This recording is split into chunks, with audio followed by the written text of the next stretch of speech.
साथियों, आज के इस लेक्चर में हम जानेंगे कि एक घातीय युगपत समीकरणों को कैसे हल किया जाता है। ठीक है, युगपत,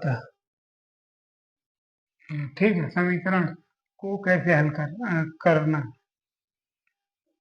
हल करना सीखेंगे। ठीक है, आइए क्वेश्चन नंबर पहला है, क्या है भाई, एक दिया है। ठीक है, क्वेश्चन दिया है 2x + y = 5 और y(x - y) = 1। ठीक है भाई, तो ये कह रहा है भाई युगपत समीकरणों को हम कैसे ज्ञात करते हैं, ए एक्स और बी के रूप में लेते हैं। तो ए जो होता है भाई वो मैट्रिक्स के रूप में लेते हैं, एक्स में हम लिखते हैं कि किसके किसके कोफैक्टर्स हैं, और बी में इधर वाले पोजीशन को लिख देते हैं। ठीक है, और देखिए इसमें दो ही टर्म है एक्स और वाई, तो एक्स और वाई लेते हैं क्योंकि ये 2 × 2 का ही है।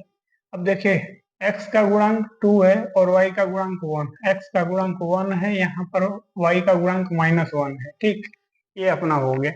अब देखिए ए एक्स इक्वल टू बी, हमने ये लेट किया हुआ है। क्या किया है, लेट किया हुआ। अभी हम इसको पक्षांतर करते हैं, एक्स के रूप में क्या लिखेंगे भाई, ए इनवर्स बी।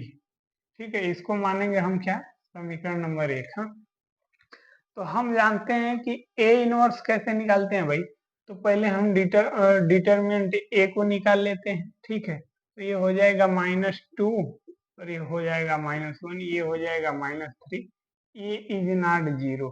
क्यों भाई, क्योंकि अगर ये इसके बराबर 0 हो जाएगा तो हम उसको जो है व्युत्क्रमणीय अवयव कहते हैं, जो कि इनकी वैल्यू को फाइंड नहीं कर सकता है, इसलिए ये 0 नहीं होना चाहिए।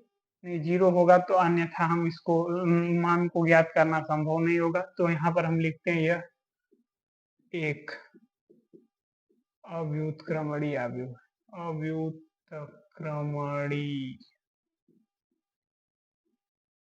अवयव है।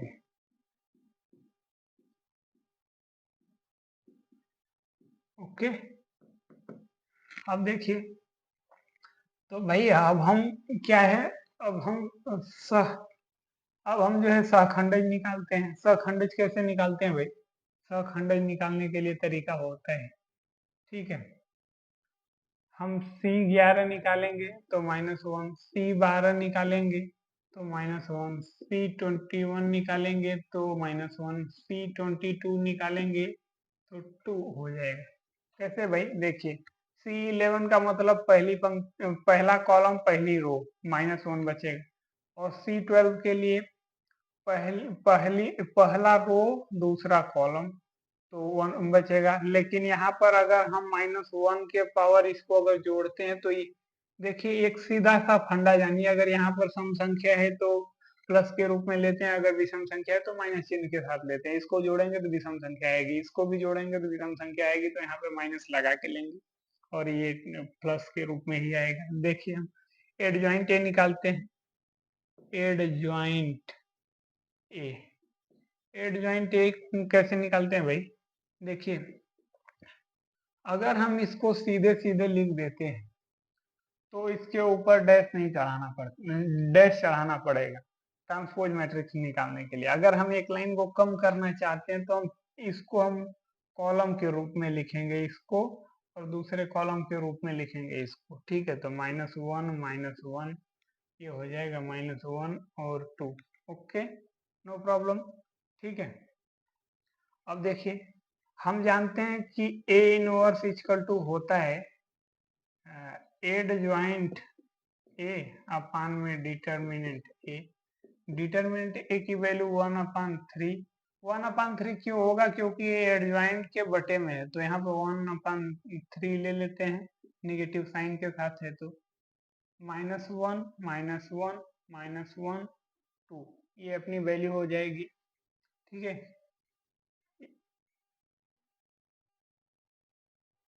ये अपनी वैल्यू हो जाएगी भाई। आगे देखिए, आगे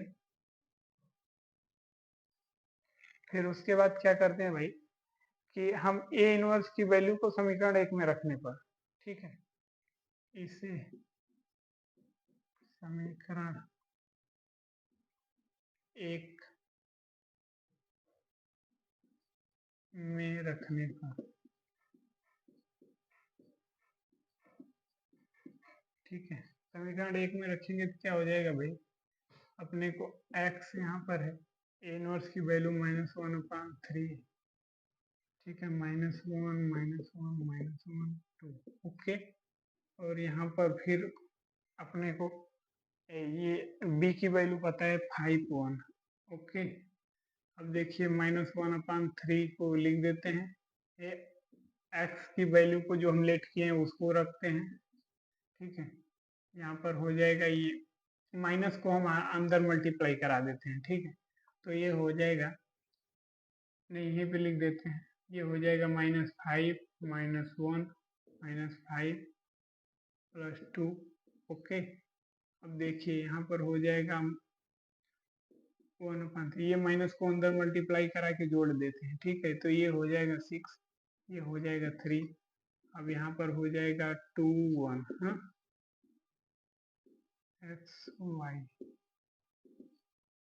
x की वैल्यू 2, y की वैल्यू 1, ये अपने को यही फाइंड करना था, ठीक है।